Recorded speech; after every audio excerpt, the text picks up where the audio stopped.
سے افلاس کی بھی انتہا پر تھے.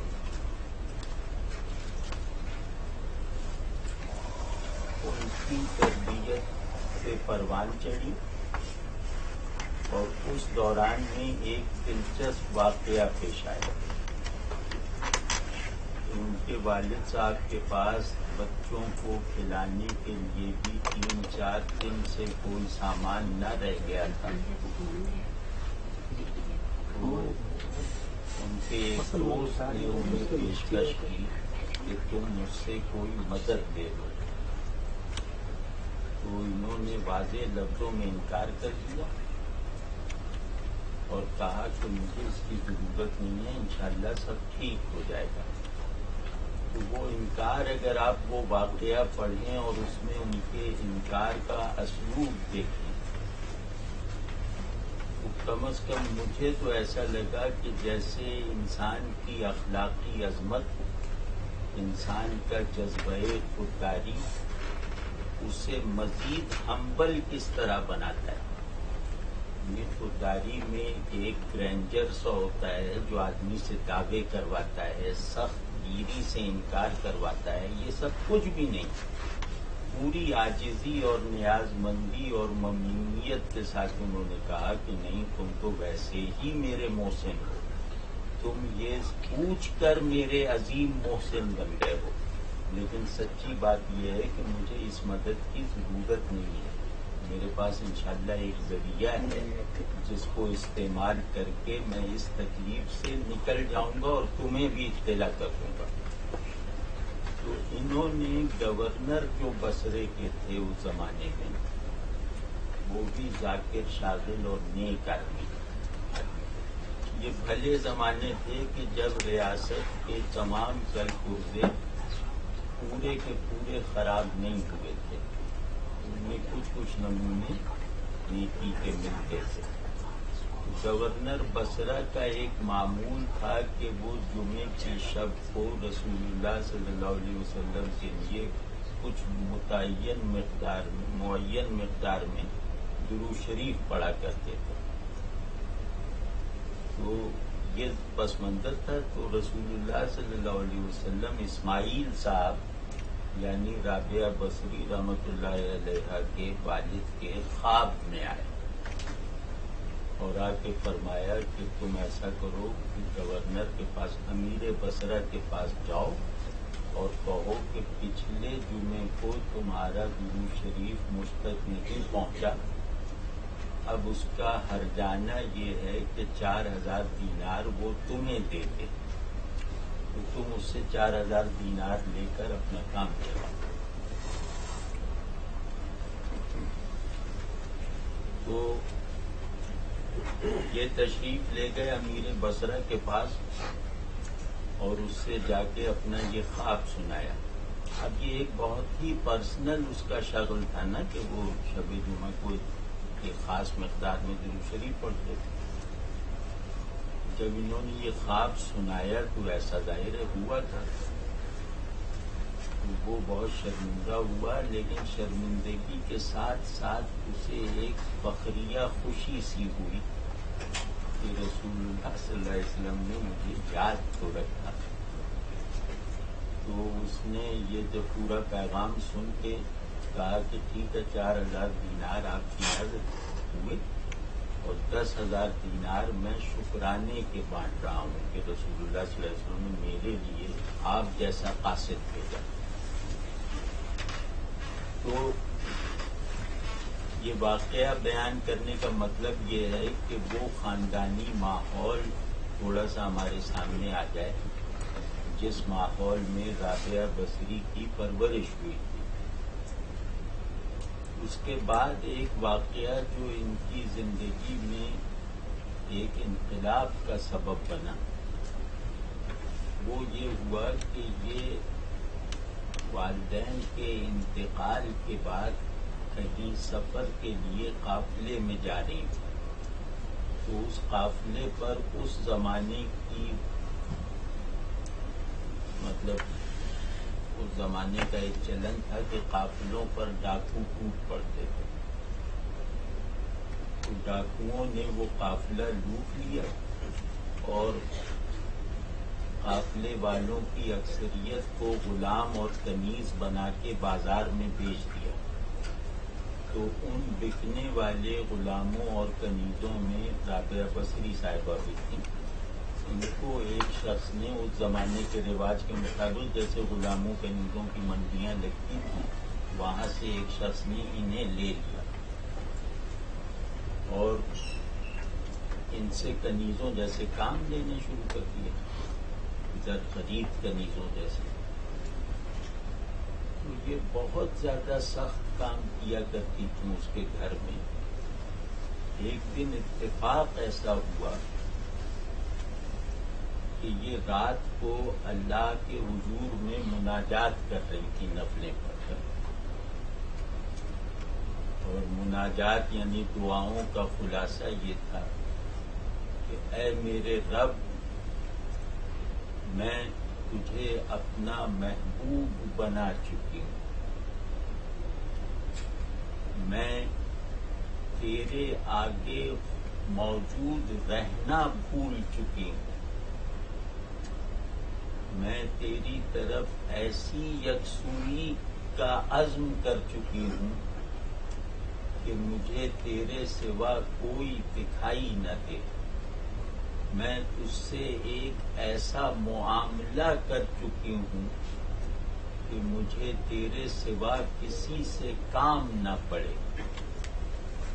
لیکن شاید تیری مرضی اسی ہی میں ہے کہ تو نے بظاہر مجھے اپنے غیر کا ایک بندے کا غلام بنا رکھا ہے، میں اس پر شاکی نہیں ہوں، لیکن اس آقا کی خدمت میں جتنا وقت میں اس مسئلے سے دور رہتی ہوں اس پر میرا قلق، میرا دکھ قبول فرما لے۔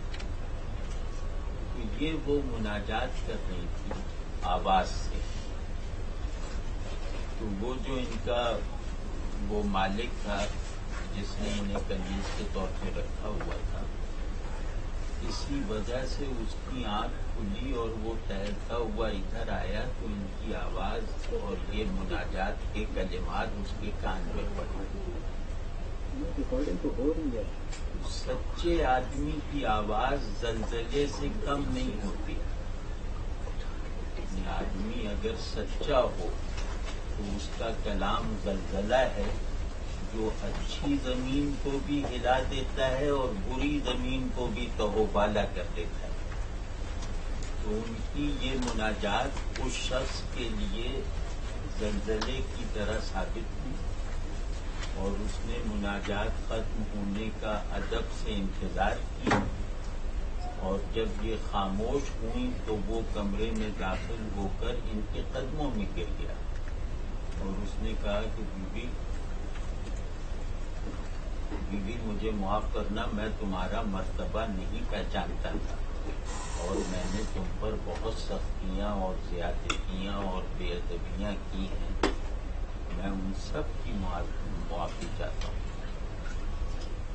تو اب یہ ہے کہ یا تو تم یہ قبول کر لو کہ میں تمہیں اپنی مالکن بنا کر تمہاری غلامی کے حقوق ادا کروں، تمہاری غلامی کے فرائض ادا کروں،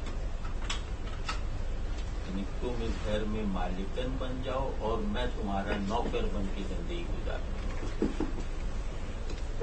دوسری صورت یہ ہے کہ تم چاہو تو آزاد ہو جاؤ۔ یہ بات شاید سب جانتے ہوں کہ وہ انسٹیٹیوشن جو غلامی کا تھا اس میں غلامی سے آزاد ہونے کے لیے بہت بڑی رقم دینی پڑتی تھی، تو وہ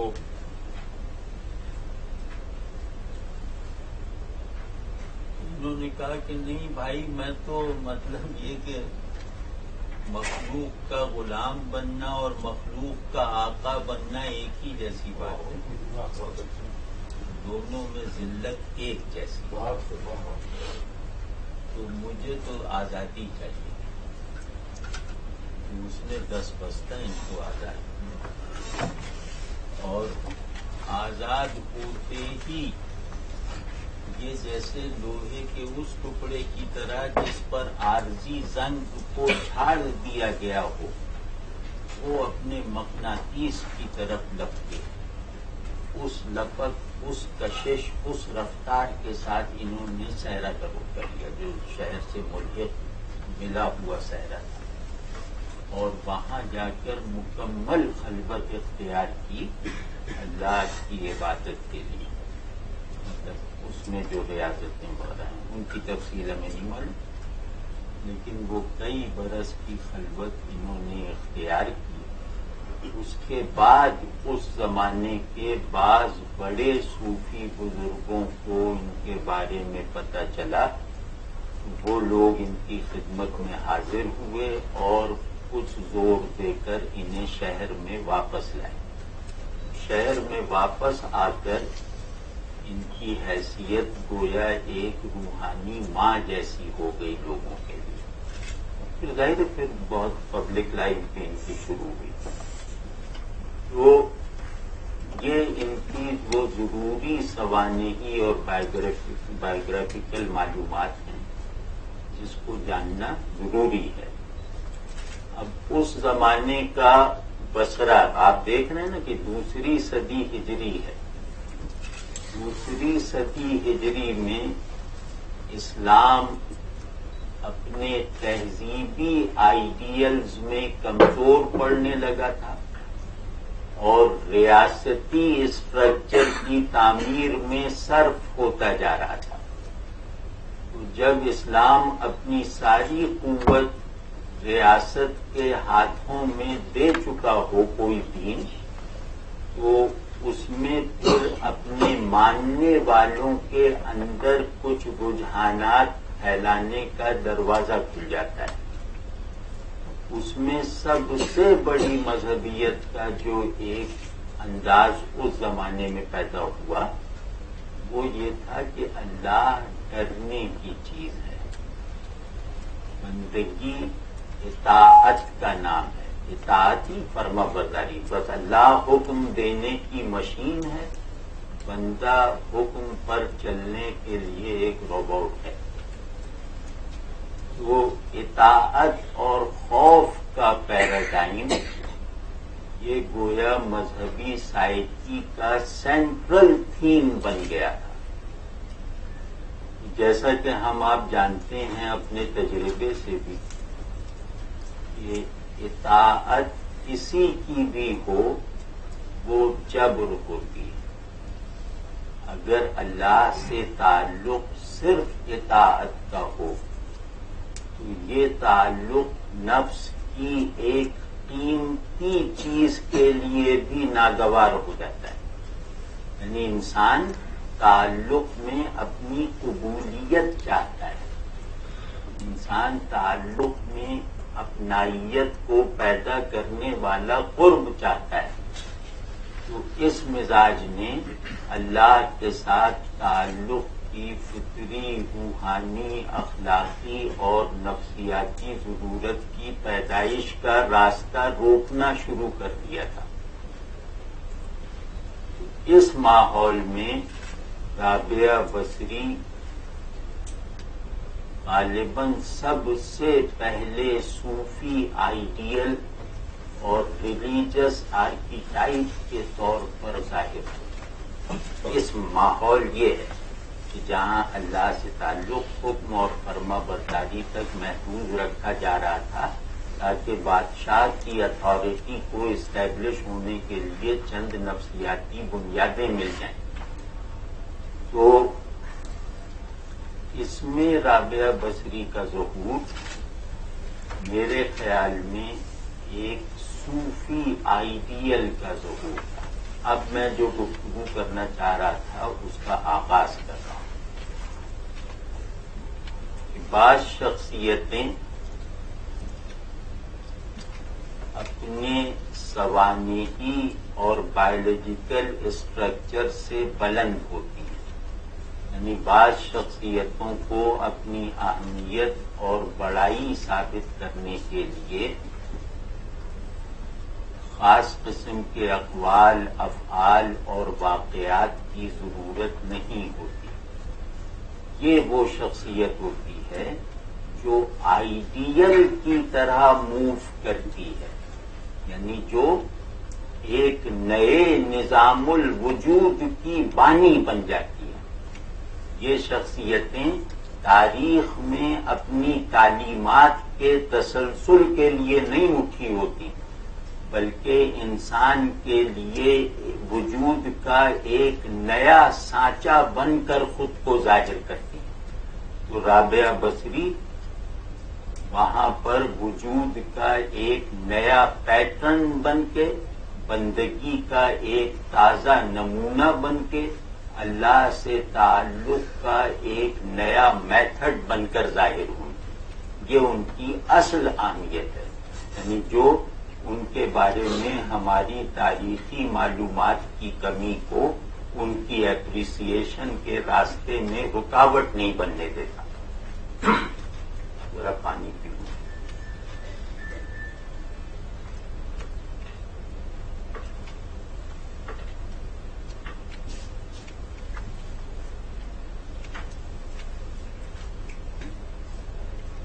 آج ممکن ہے گفتگو کچھ جوشیلی بھی ہو جائے۔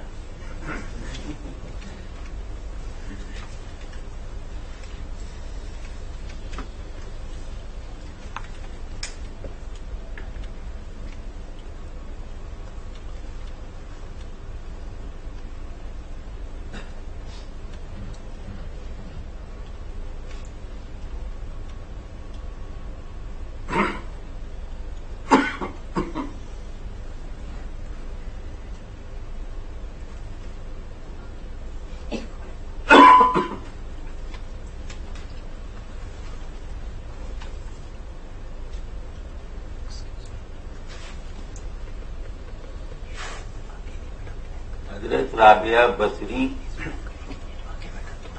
تصوف کی اصطلاح میں طریق عشقی کی بانی، اور طریق عشقی ممکن ہے ایک نامانوس اور مشکل لفظ ہو، اس کو میں بھی کھولوں گا۔ پاتھ آف لو، یہ طریق عشقی ہے۔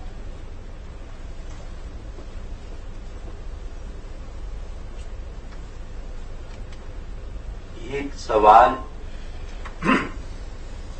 اللہ پر ایمان رکھنے والے ہر ذہن میں پیدا ہوتا ہے۔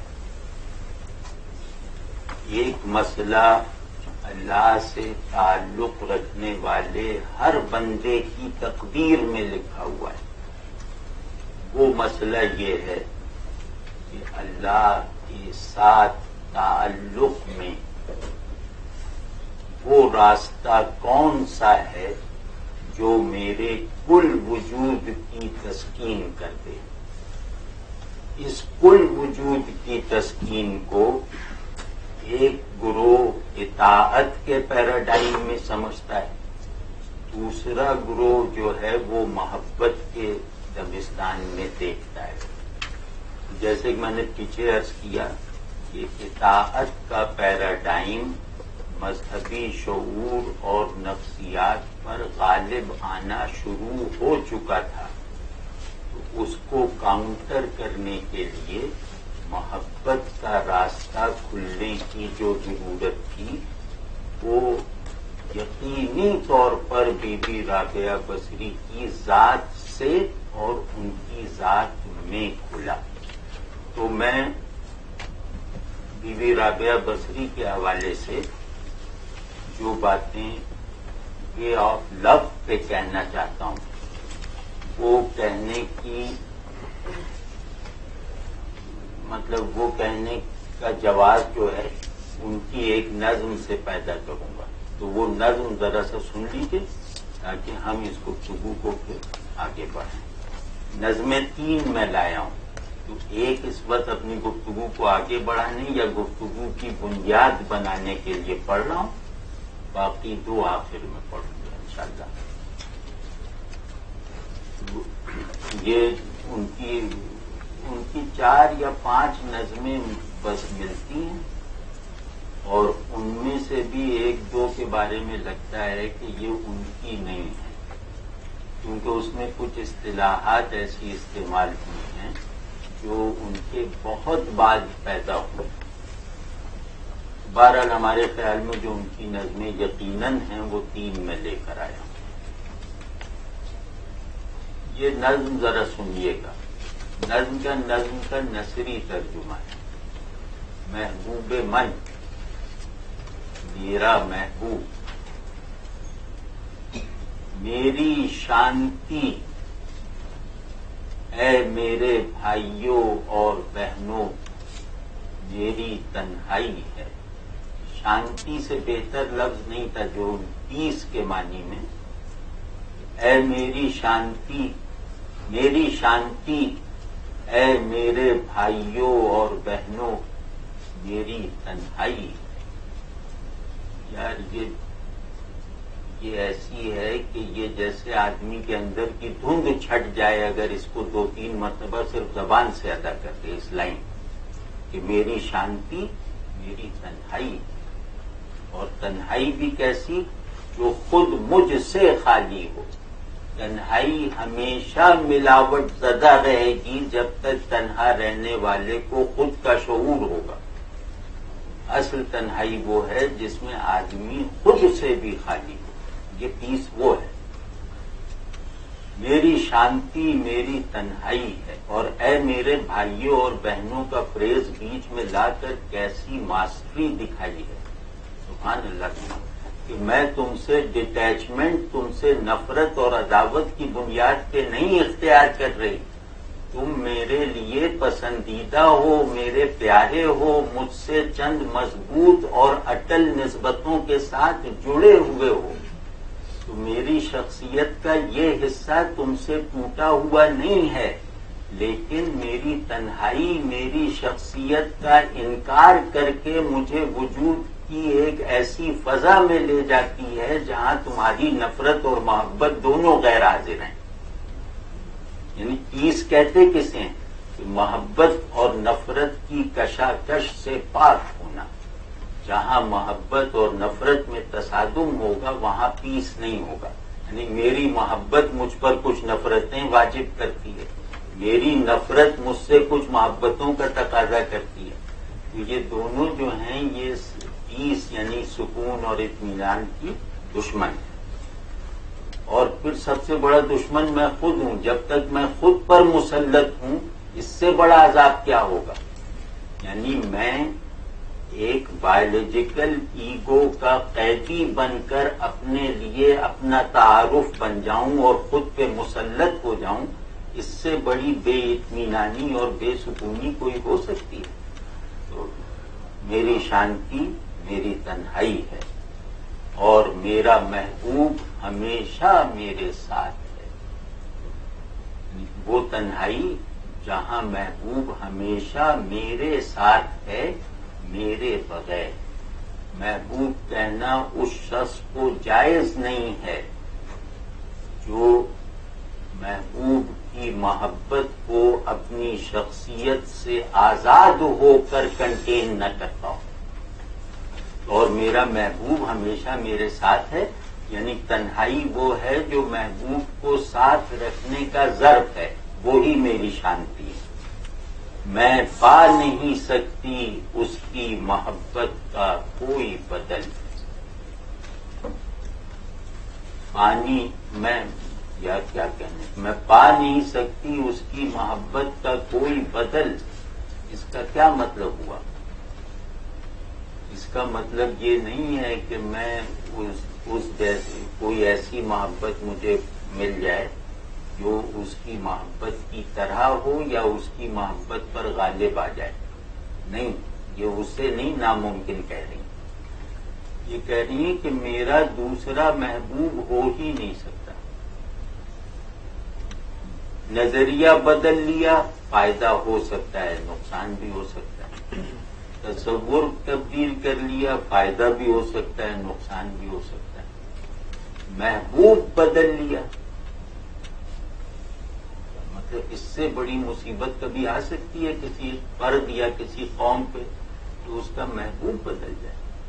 محبوب بدلنے کا مطلب تو سب چیزوں سے دستبردار ہو جانا ہے نا.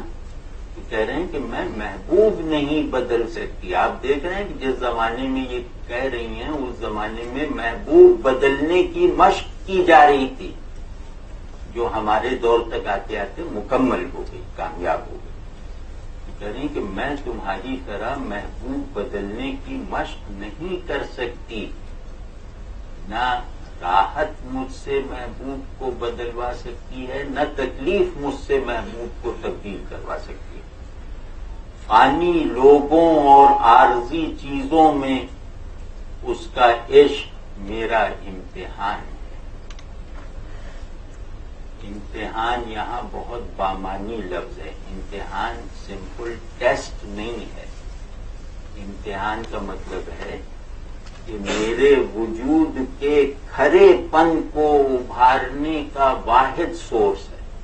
امتحان کسوٹی کو کہتے ہیں. تو فانی لوگوں اور عارضی چیزوں میں میرے محبوب کا عشق مجھے میسر آیا ہے تاکہ میں اعتباری وجود سے آتھینٹک بینگ بن جاؤں، تاکہ میرے وجود کی ملاوٹ زائل ہو جائے اور اس کا کھرا پن ابھر کے سامنے آ جائے. تو جب بھی میں دھیان جماتی ہوں اس کے جمال پر، وہی میری محراب ہے اور اسی کی طرف ہے میرا قبلہ.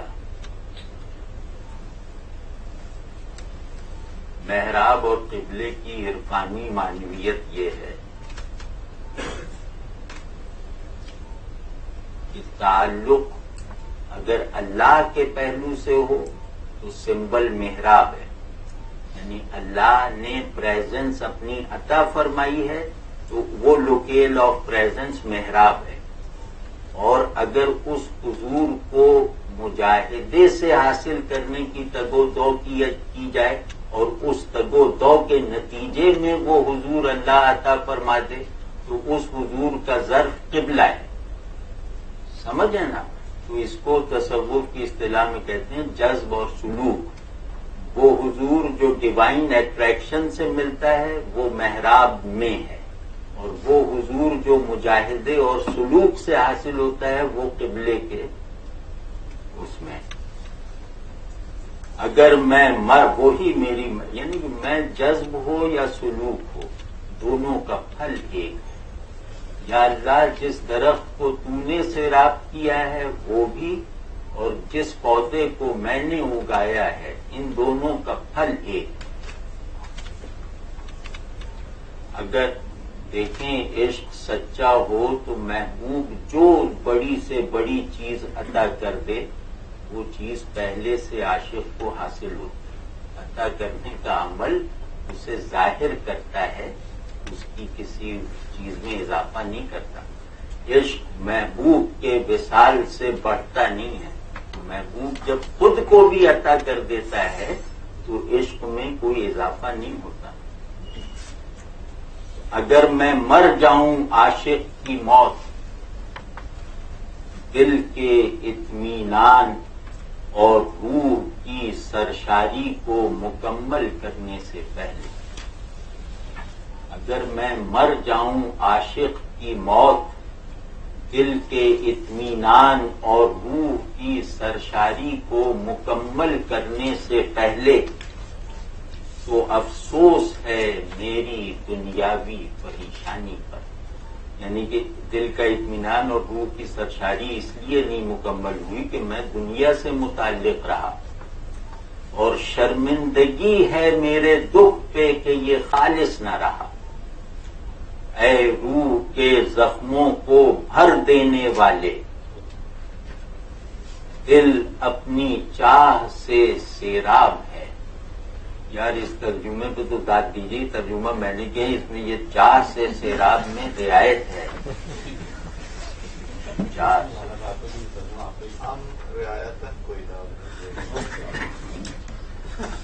چاہ کنویں کو بھی کہتے ہیں، محبت کو بھی کہتے ہیں. چاہ سے سیراب ہونے میں اے روح کے زخموں کو بھر دینے والے، دل اپنی چاہ سے سیراب ہے. تجھے پا لینے کی لگن میری روح کے روگ کا علاج ہے. کیا سبحان اللہ. یہ دیکھا دل اپنی چاہ سے سیراب، یعنی دل اپنے آپ سے پروان چڑھ رہا ہے.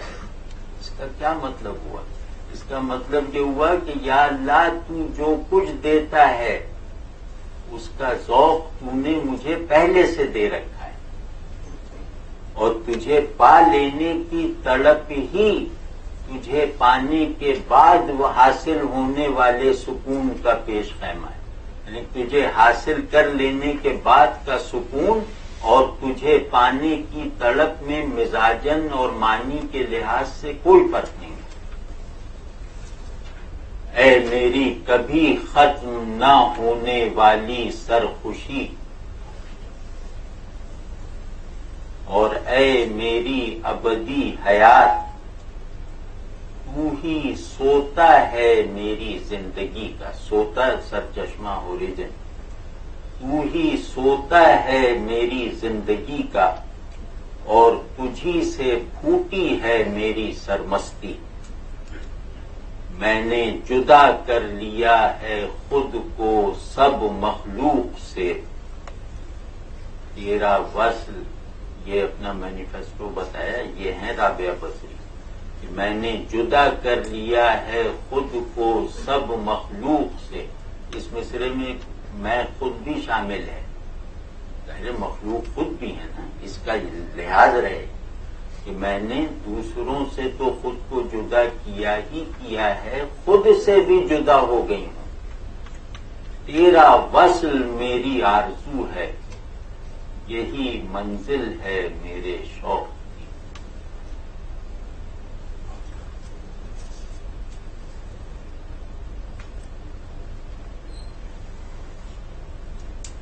تو رابعہ بصری صاحبہ نے مطلب جس تھیم آف لو کو لے کر یہ اٹھی تھی، اور جو بعد میں تصوف میں ایک بہت بڑے اسکول کی بنیاد بنا، وہ تھیم آف لو اس نظم میں بہترین طریقے سے بیان ہو گیا ہے. کیا بیان ہوا ہے؟ حب کہتے ہیں چھلک پڑنے کو. حب جو جس سے محبت کا لفظ نکلا ہے، اس کے اصل معنی ہے پانی کا پیالے میں سے چھلک پڑنا، یعنی باہر آ جانا. تو حب کا پہلا مطلب ہے اپنے آپ سے چھلک پڑنا، اپنے آپ سے نکل آنا. تو اگر اجازت ہو تو میں تھوڑا سا اس کو فلاسفائز کر دوں تاکہ میری بھی تسکین نہ جائے. تو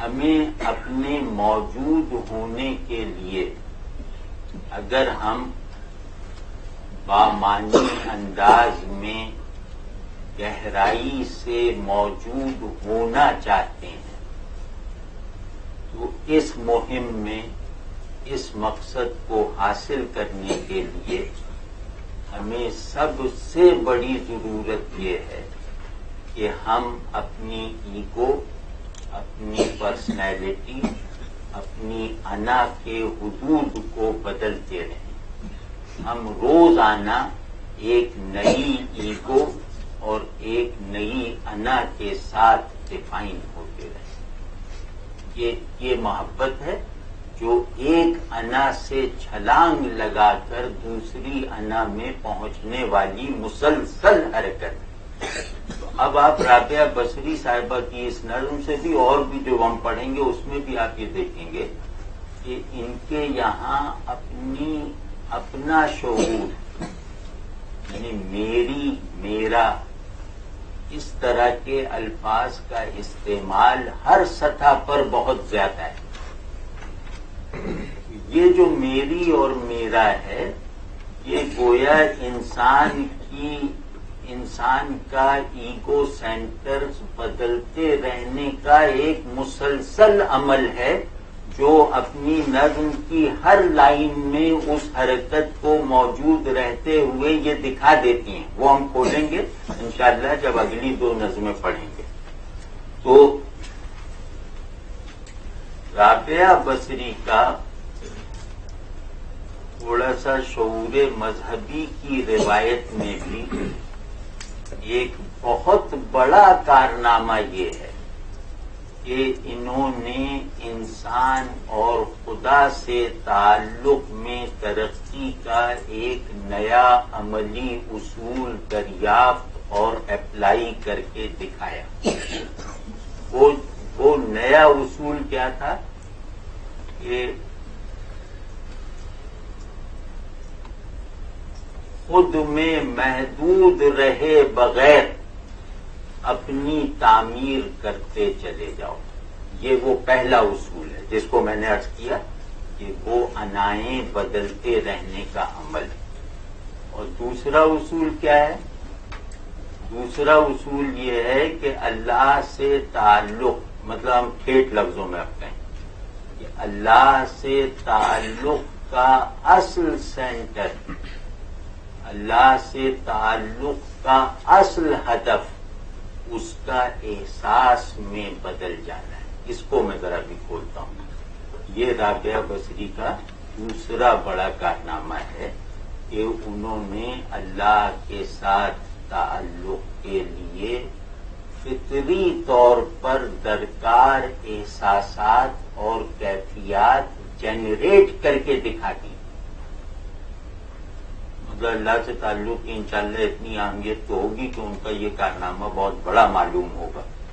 یعنی اللہ سے تعلق چند تصورات تک محدود رہنے اور چند اعمال میں صرف ہو جانے والی چیز نہ رہے، بلکہ یہ میرے احساسات کی پیدائش کا واحد سبب بن جائے. یعنی تعلق کی فطرت کیا ہے کہ اچھا اور برا لگنے کا سارا عمل اس تعلق کی بنیاد پر ہو، تب تعلق مکمل ہوتا ہے. تو رابعہ بصری نے آ کے بتایا کہ اللہ سے تعلق میں سچائی اور کمال کے لیے ضروری ہے کہ اللہ محض ایک تصور بن کے نہ رہ جائے، اللہ فقط ایک حاکم و آمر بن کے نہ رہ جائے، بلکہ یہ لازم ہے کہ اللہ اپنی شان محبوبیت کے غلبے کے ساتھ میرے قلب میں اس طرح حاضر رہے کہ میرا پورا نظام احساسات اس کی محبت سے پیدا ہو. یہ ان کا بہت بڑا کارنامہ ہے. اور آگے چل کر اس روایت نے اللہ سے تعلق کے فریضے کی ادائی میں ایک انتہائی بے مثل کردار ادا کیا. اور اللہ تبارک و تعالی تہذیبی نفسیات اور انفرادی شعور میں جس حد تک بھی اب زندہ حالت میں حاضر ہے، یہ اس روایت کا ایک فیضان ہے. تو اور ان کا تیسرا کارنامہ وہ ذرا لبرل قسم کا ہے. انہوں نے ریلیجس مائنڈ سیٹ اور مذہبی معاشرت میں پیدا ہو جانے والی جینڈر ڈویژن کو توڑ دیا.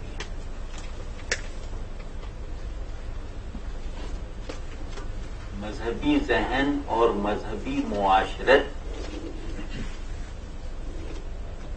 خواتین کے بارے میں کچھ بے لچک موقف سا اختیار کر چکا تھا. اس میں یہ کہ دین کی مرادوں کا ایکٹیو ٹول مرد ہے اور دین کی مرادوں کا پیسو اینڈ عورت ہے. مطلب اس پہ جیسے ہمارا مذہبی ذہن اور نفسیات بن چکی یا بننے کے عمل میں. اس میں یہ کہ کسی بھی طرح کے مرکزی کارنامے کو انجام دینے کی گنجائش خواتین کے لیے نہیں رہ گئی تھی. اس میں یہ خاتون اعظم مفتی ہے اور مردوں کو ان کے سب سے بڑے کلیم میں لے جا کر اپنا ضرورت مند بنا دیتی ہے. یعنی مرد جس بنیاد پر اپنی فوقیت کلیم کرتا تھا، اسی بنیاد پہ مردوں کو اور اپنے زمانے کے بہترین مردوں کو اپنا دست نگر بنا لینا، یہ بہت بڑا کمال ہے.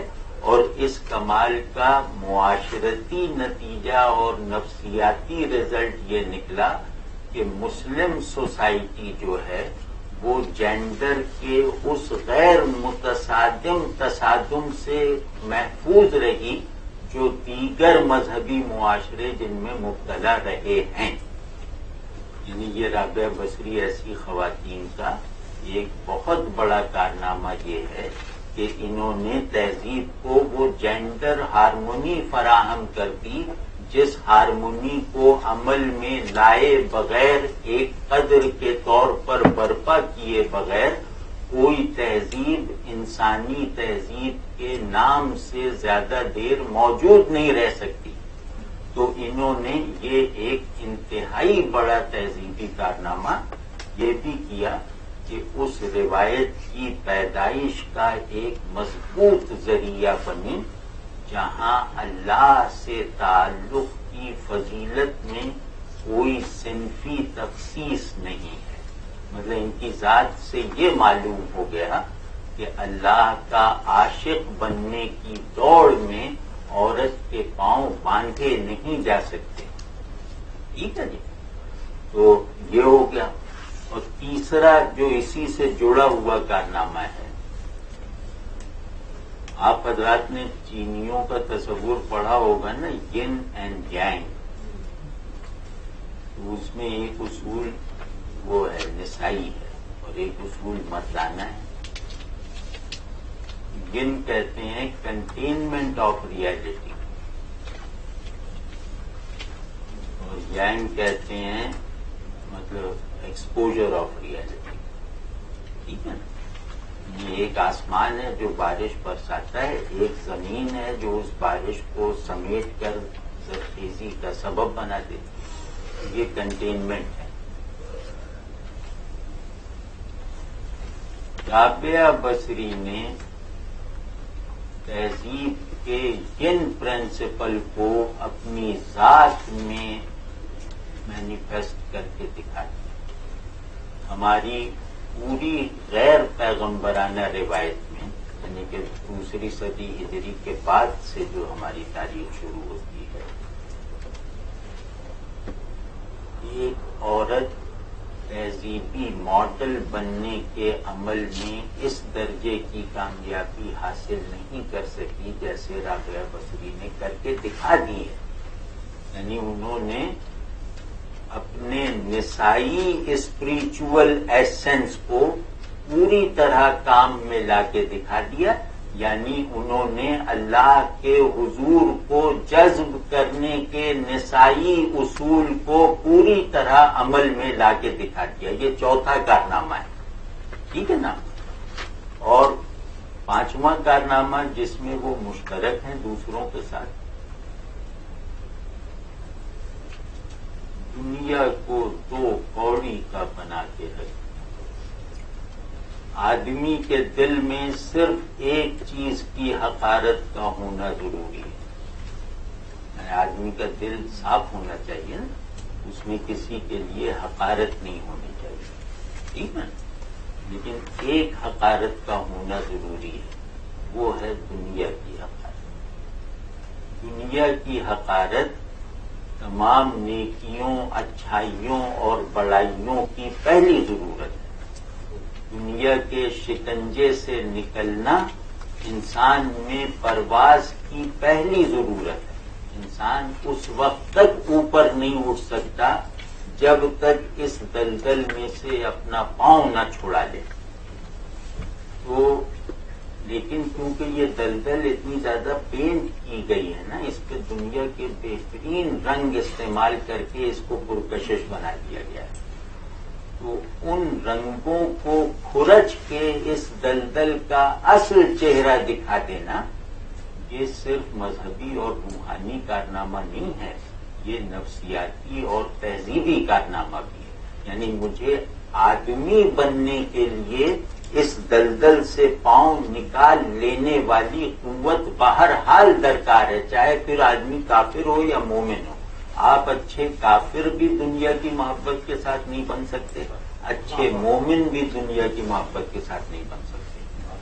انہوں نے دنیا کے لیے ذوق اور احساس کی سطح پر ایک شدید ناپسندیدگی پیدا کر دی۔ یعنی کہ رابعہ بصری ایسی شخصیت ہیں کہ اس میں دنیا میں کامیابی حاصل کر لینا شرمندگی کا باعث بننے لگا تھا۔ ٹھیک ہے نا؟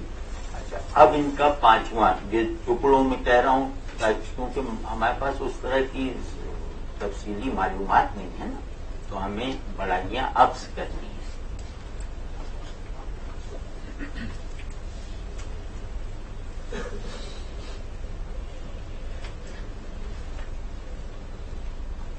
تصوف میں دو اصطلاحیں استعمال ہوئی۔ ایک تصوف میں وہ منشیوں والا تصوف یا ریسرچ اسکالرز والا تصوف نہیں، پریکٹسنگ لوگوں کا جو تصوف ہے،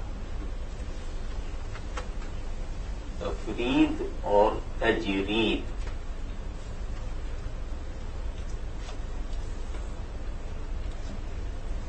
صوفیہ کہتے ہیں کہ توحید پر ایمان کا لازمی تقاضا ہے کہ یہ دونوں منزلیں طے کی جائیں، تجرید اور تفرید۔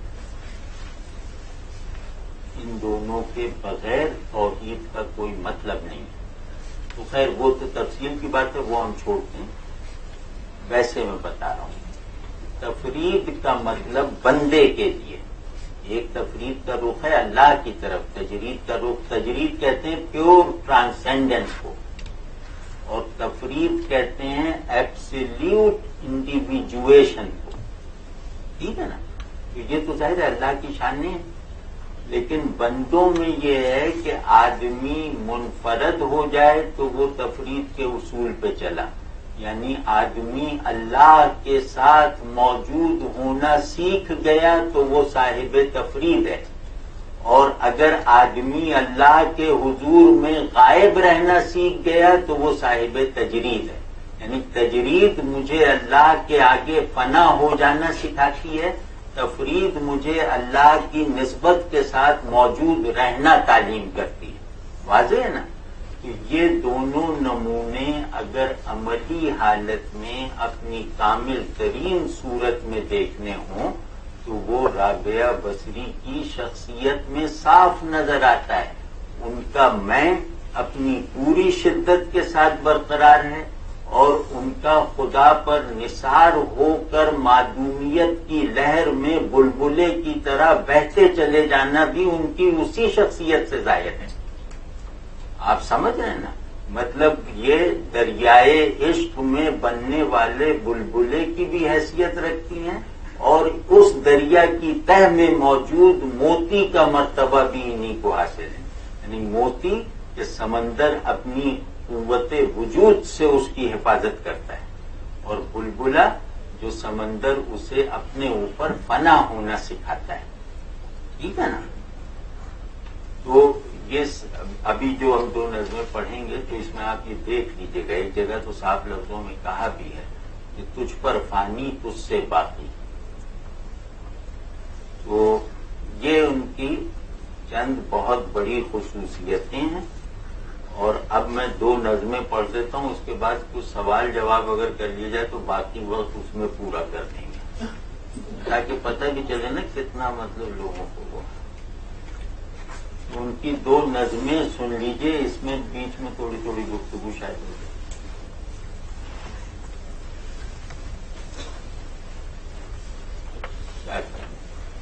ایک نظم کا عنوان ہے تو ہی ہے میری سب سے بڑی ضرورت۔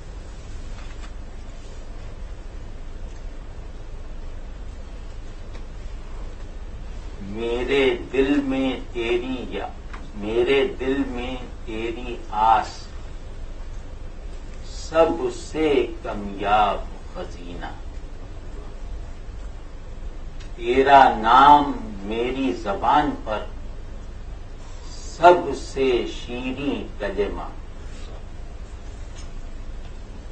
وہ ہیں میری محبوب ترین ساعتیں جو تیرے ساتھ گزرتی ہیں۔ اب اس میں کیا ہمارے لیے سبق کیا ہے کہ وہ ہونی چاہیے سب سے ناگوار ساعتیں جو خود مجھے اپنے ساتھ گزارنی پڑتی ہیں۔ یار یہاں ایک شعر میرا بھی ذرا سن لیجئے، وہ تو خیر ایسی نقالی سی ہے۔ یہ کیا ہے اس کے بارے میں تو میں کچھ کہہ نہیں سکتا، یہ کیا ہے اس کے بارے میں تو میں کچھ کہہ نہیں سکتا، مگر چاہوں کہ اپنے ساتھ رہ لوں، رہ نہیں سکتا۔ جو تیرے ساتھ گزرے وہ تیرا، میرا بھی اس کا جز ہے، ایسا تیرا جس نے پا لیا کہ میرا بھی اس کا ایک جز بن جائے تو اس سے بڑھ کے کون مستند شخصیت ہے۔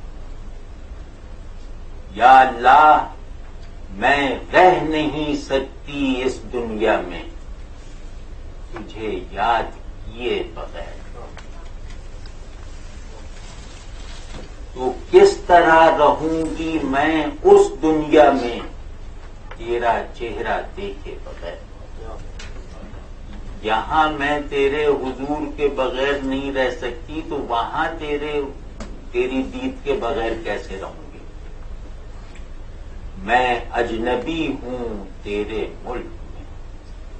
آپ ذرا غور کیجئے کہ اس سے بڑا پیتھوس سوچا جا سکتا ہے جو اس لائن میں آ گیا ہے کہ میں اللہ کا ملک ہے، یہ میرا آپ کا ملک نہیں ہے، یہ اللہ کا ملک ہے۔ میں اجنبی ہوں تیرے ملک میں، ساری انسانیت سمٹ کر ایک انفرادی شخصیت بن جائے اور وہ وہم و گمان سے زیادہ پھیلی ہوئی کائنات کے مقابلے میں ایک میجر کیریکٹر بن کے سامنے آ جائے، یہ تصویر ہے۔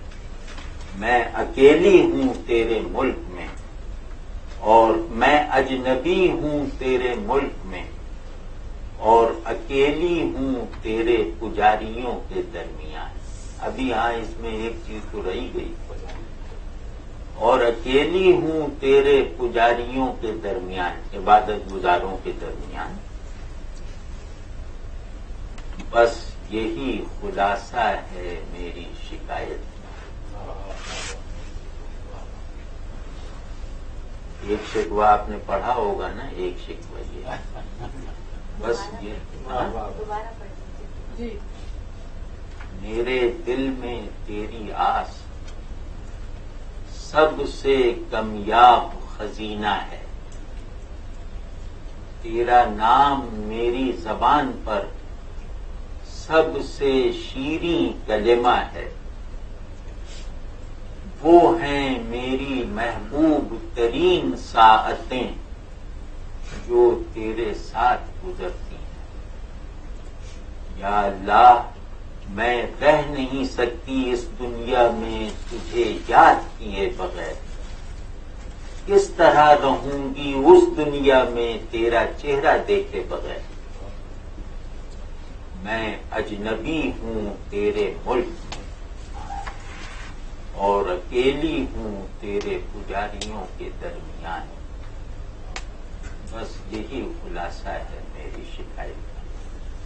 ابھی تو یار وہ ہاں کچھ واقعات بڑے زبردست ہیں، وہ اس میں ایک تو واقعہ ہے کہ بی بی رابعہ بصری جو ہے ایک مرتبہ راستے میں چلی جا رہی تھی، لوٹے میں پانی بھرے ہوئے اور ایک مشعل لیے ہوئے، مشعل نہیں وہ جو ہوتی جس میں آگ لگا، تو کسی نے پوچھا کہ جناب آپ کیا کرنے جا رہی ہیں، ایک ہاتھ میں لوٹے پانی کا لوٹا اور ایک ہاتھ میں مشعل۔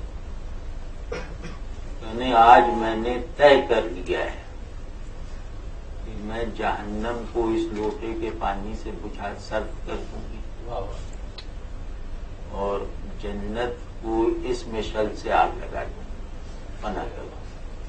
تاکہ لوگ بے لوثی کے ساتھ اللہ کی عبادت کریں، جنت کی لالچ اور دوزخ کے ڈر سے اللہ کی عبادت نہ کریں، بلکہ اللہ کو پانے کے لیے اس کی عبادت کریں۔ یہ ایک بہت بڑا ہماری روایت میں ایک تھیم ہے۔ دوسرے دوزخ میں ڈال دو۔ لیکن بھائی اس مضمون کو غالب تو چھوٹا ہے، حافظ اور فردوسی بھی کہتے نا، رابعہ بصری کے اس عمل سے بڑھ کے خوبصورتی نہ پیدا کر سکتے اور وہ شدت سے تاثیر نہ کر سکتے۔ یہ وہ لوگ ہیں کہ الفاظ میں اظہار اور معنویت کی اتنی صلاحیت نہیں ہے جتنا ان کی شخصیتیں مکمل ہیں۔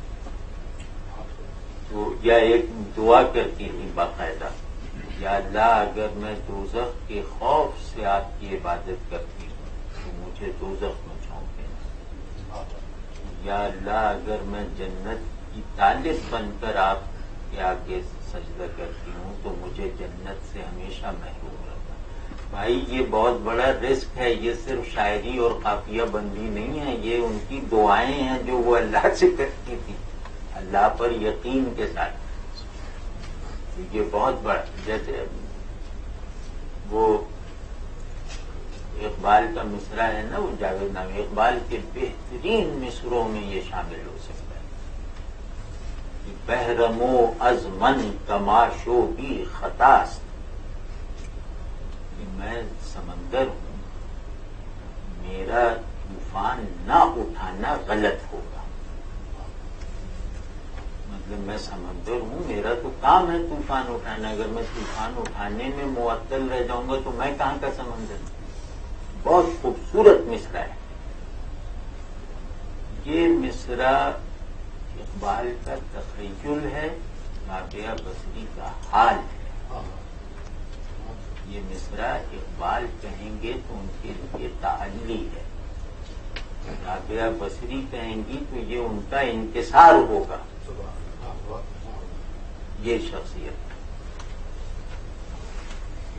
یہ حکایت کیسی اچھی ہے کہ لوٹے کے پانی سے جہنم کی آگ بجھا دوں گی، اس مشعل سے جنت کو آگ لگا دوں گی، تاکہ لوگوں میں جو شرک فی المطلوب پیدا ہو گیا ہے۔ تم لوگ شرک فی المعبود تو دیکھتے ہو، شرک فی المطلوب بھی کبھی دیکھا ہے؟ شرک فی المحبوب بھی کبھی دیکھا ہے؟ اب ایک نظم ہے حقیقت، محبت میں کچھ نہیں رہتا دل اور دل کے بیچ، کلام بچہ ہے درد کا، سچا بیان پھل ہے حقیقی ذوق کا۔ یہ مصرع دیکھا آپ نے، کلام بچہ ہے درد کا، سچا بیان پھل ہے حقیقی ذوق کا، جس نے چکھ لیا وہی جانتا ہے، جو بس باتیں کرتا ہے وہ جھوٹا ہے۔ تم کیسے بتا سکتے ہو کسی چیز کی حقیقی صورت، وہ کون ہے، یہ دو لائنیں ذرا غور سے سنیے گا، وہ کون ہے جس کے آگے تم مٹ جاتے ہو، اور وہ کون ہے جس کا ہونا ہی تمہارا ہونا ہے، اور کون ہے جو ظاہر ہے تمہارے سفر کی روشن نشانی کی طرح۔ یہاں فرید الدین عطار کو سنیے، یعنی اللہ ہی ہے منزل، اللہ ہی ہے راستہ، اللہ ہی ہے راستے میں سمتوں کا نشان۔ ٹھیک ہے، یہ ہے اس کا مفہوم۔ فرید الدین عطار نے کمال کیا، اور ممکن ہے بی بی صاحبہ کا فیض انہیں پہنچاؤ، کیونکہ وہ ان سے بڑا مدعا ہماری تاریخ میں نہیں ہے بی بی رابعہ بصری۔ قطعہ ہے ان کا غزل کا، دوش آمد و گفت ازان ماں باش. کل وہ محبوب آیا اور اس نے کہا بھائی میرا بن جا.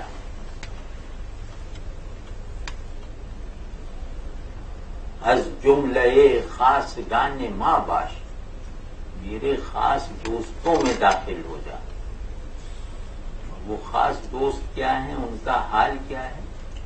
پر رندہ ز آشیان مائی، تو میرے ہی آشیانے سے اڑا تھا.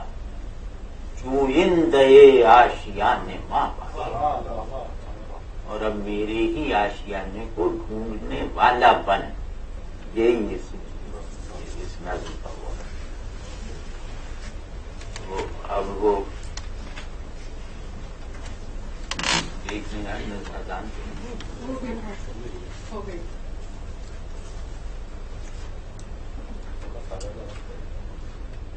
10 منٹ کر لیتے ہیں. 10 منٹ وہ مزدوری کا وقت بھی مکمل ہو جائے گا. یہ کافی کا سوال ہے، لیکن یہ ترجمہ جو ہے یہ عام کیفیت میں تو نہیں ہوا ہوگا. بھائی یہ ایسے ہی 10-15-20 منٹ چلتے وقت مجبور ہے.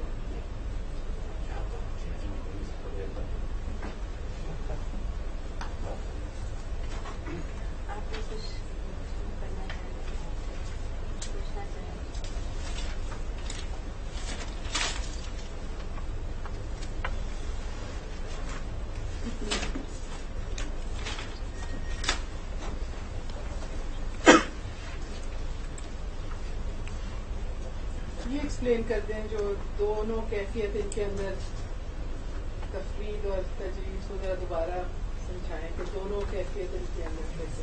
ہاں وہ میں نے کہا تھا نا، انہوں نے کہا ہے، وہ میں آپ کو بتاؤں. یہ سمجھ گئی تھی نا کہ وہ کون ہے جس کے آگے تم مٹ جاتے ہو. یہ تجرید ہے.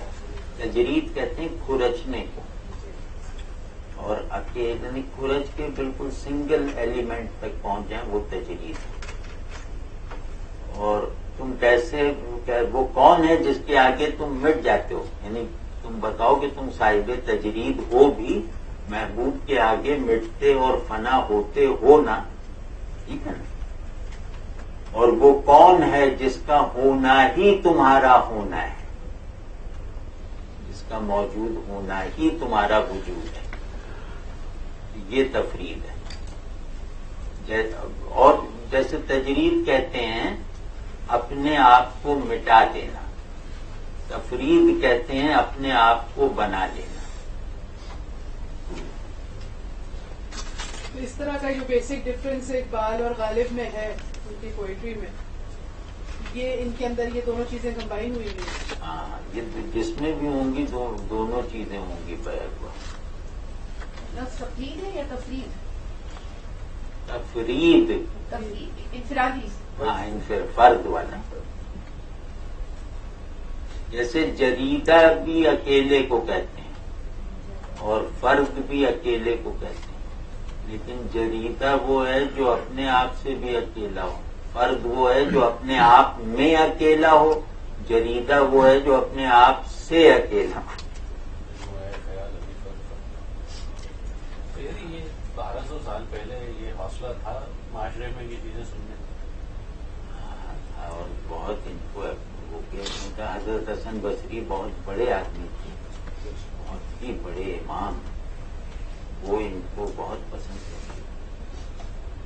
پھر اور بھی ان کی باتیں میں نے نہیں کہیں کہ وہ انہوں نے شادی نہیں کی، 82-83 برس میں انہوں انتقال ہوا. اور شادی کی خواستگاری اس گورنر آف بصرہ نے بھی کی تھی جس نے 4000 دینار دیے تھے. انہوں نے کہا کہ میرے پاس نہ حال ہے نہ وقت ہے اس کے لیے. بہت بڑی چیز. ایک صاحب آئے، وہ بہت پیسہ لے کر، کیونکہ ان کے پاس ساری عمر 3 چیزیں رہیں: ٹوٹی ہوئی کھجور کی چٹائی، ٹوٹا ہوا مٹی کا کوزہ، اور اینٹ جس کو یہ سرانہ بناتی ہے. اسی نے آ کے کوئی تحفہ وغیرہ دیا تو اس نے کہا کہ میں جو چیزیں اللہ سے نہیں مانگتی وہ تم سے لوں گی. اس کی ذرا اس کی کاٹ کو میں مطلب یہ فقرے ایسے ہیں، یہ وہ شخصیت ہیں جن کا ایک فقرہ بھی اگر گوشے دل سے آمادگی کے ساتھ سن لیا جائے وہ آپ کی زندگی کا کامل ترین انقلاب بن سکتا ہے. مطلب یہ کامل فرد بننے کے لیے ان کا ایک جملہ بھی کافی ہے. جیسے یہی میں تو جو چیز اللہ سے نہیں مانگتی وہ تم سے مانگوں.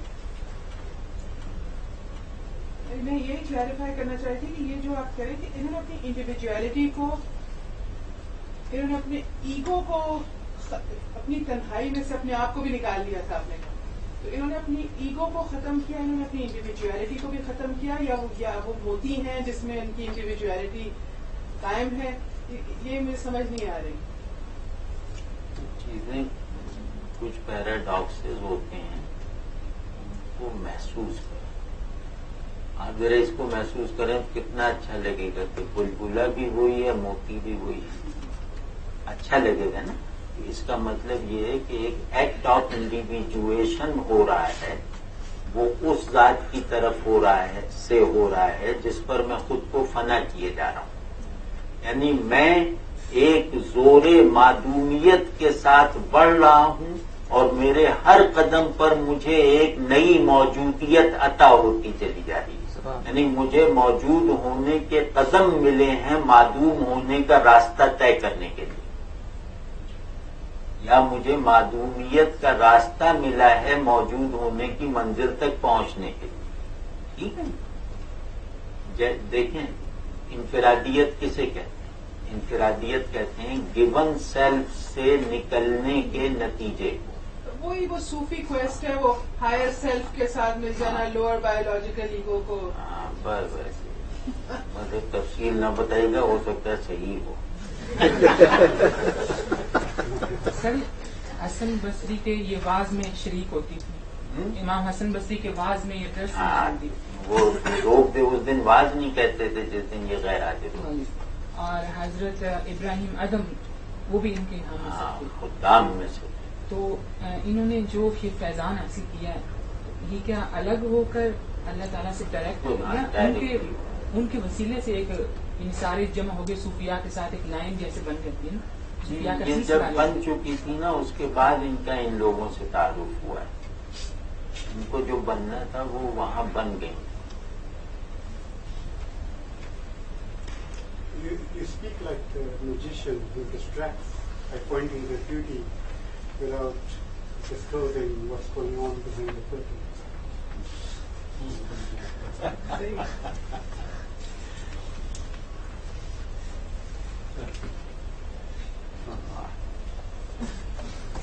یہ کہہ چکی ہیں رابعہ، اس کا بڑا خوبصورت ترجمہ انہوں نے کیا ہے.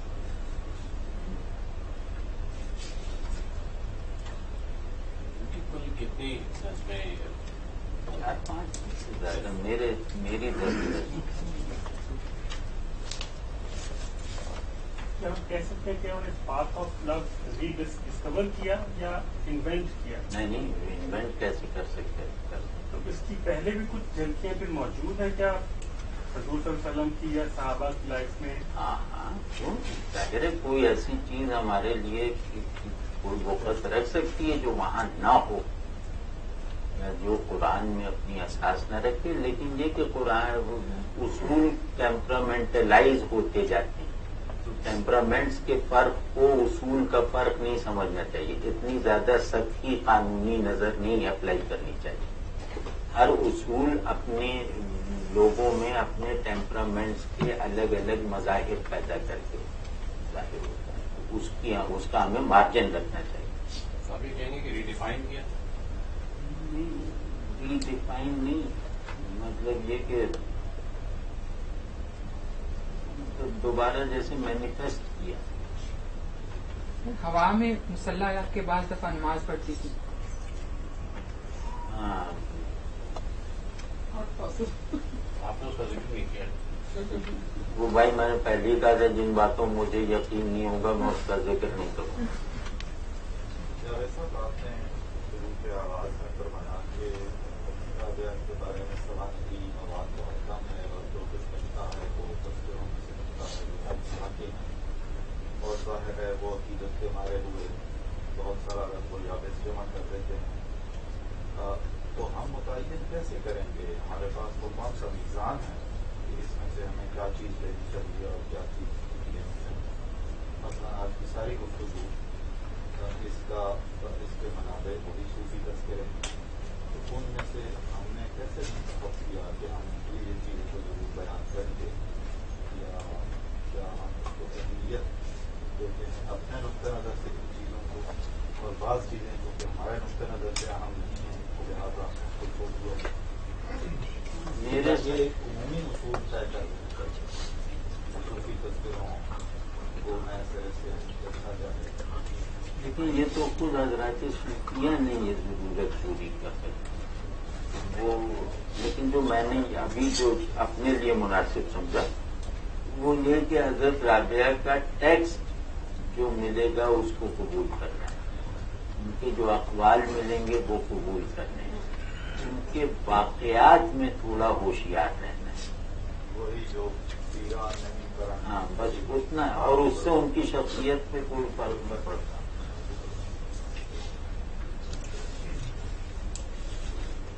سے یہ جو تصوف کا ان کے یہاں تصور ان کے پایا جا رہا ہے رابعہ بصری، وہ اسلام کے روایتی نظام سے کیا ٹکراؤ نہیں ہے؟ اس طرح جنت اور دوزخ سے انہوں نے مطلب کہا کہ وہ عبادت میں آپ اس کو نہ دیکھیں، اس سے بڑھ کے کوئی چیز ہے، لیکن اسلام کا جو ایک روایتی جو نظام دیا ہے، جو ڈاکٹرین پورا آیا اس کے اندر تو آپ پوری شریعت میں ہے نا کہ آپ دو امپورٹنٹ جنت اور دوزخ ہیں جس کے لیے آپ عبادت کرتے ہیں. نہیں، آپ ایک سوال اپنے خود پیش کیجیے یا اس روایتی مذہبیت میں رکھ کے دیکھیے تو آپ کو لگے گا کہ اختلاف بڑا نہیں ہے یا بنیادی نہیں ہے. خود سے پوچھ کے دیکھیے کہ نماز جنت میں جانے کے لیے پڑھتے ہو، روزہ جہنم سے بچنے کے، ذکر اللہ کا جہنم سے بچنے کے لیے کرتے ہو، کیا یہ دو اینڈس ہیں میری بندگی کے؟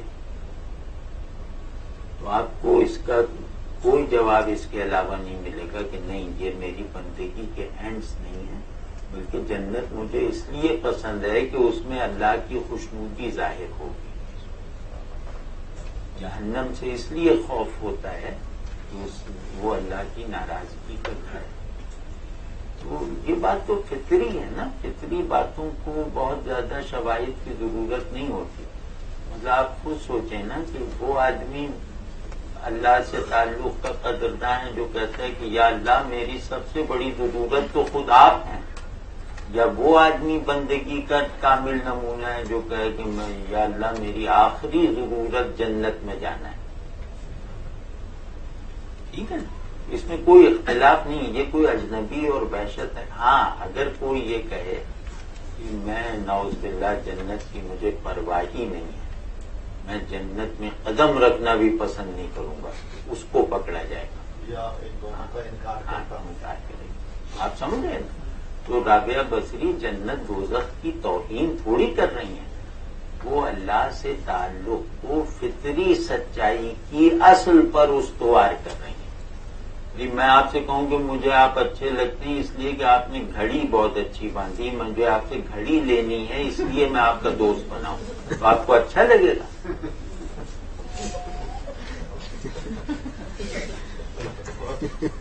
آپ کہہ رہے ہیں کہ انہوں نے عبادت سے تجارت کو نکال دیا اور انہوں نے ایک بہت بڑی پیاس کو بجھایا ہے. یہ عبادت کا مطلب ہے، ہمارے استاد رحمت اللہ علیہ فرماتے تھے کہ عبادت کا مطلب ہے معبود پہ نثار ہو جانا. تم نے نثار ہونے کے قابل رکھا ہے اپنے تصورات. اب مغرب کا وقت تنگ ہو گیا تو اب اجازت دے دیجیے.